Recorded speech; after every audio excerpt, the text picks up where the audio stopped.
ഒരു അമല് ചെയ്യുമ്പോൾ അവൻ ബാഹ്യമായി പ്രകടിപ്പിക്കുന്നത് നല്ല കാര്യമാണെങ്കിൽ അതിനോട് അവന്റെ രഹസ്യമായ അവയവമില്ലേ ഹൃദയം, ആ ഹൃദയത്തിൽ നല്ല യോജിപ്പുണ്ടാകണം.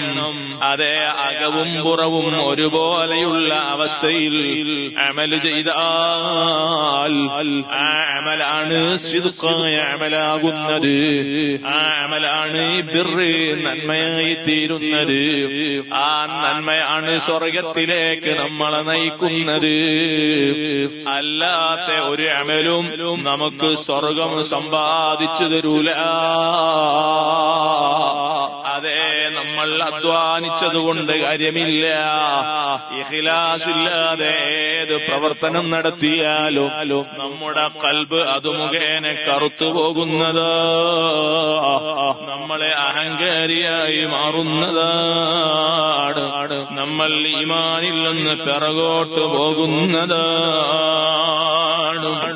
ഇഖ്ലാസ് ഒരു മുഅ്മിനായ മനുഷ്യന് വേണ്ട വലിയ ക്വാളിറ്റിയാണ്.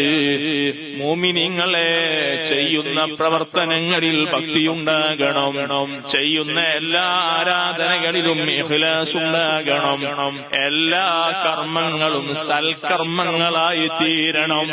എന്നാൽ ആ മുഅ്മിനായ മനുഷ്യനെ പരാജയപ്പെടുത്താൻ ലോകത്ത് ഒരു ശക്തിക്കും സാധിക്കൂല.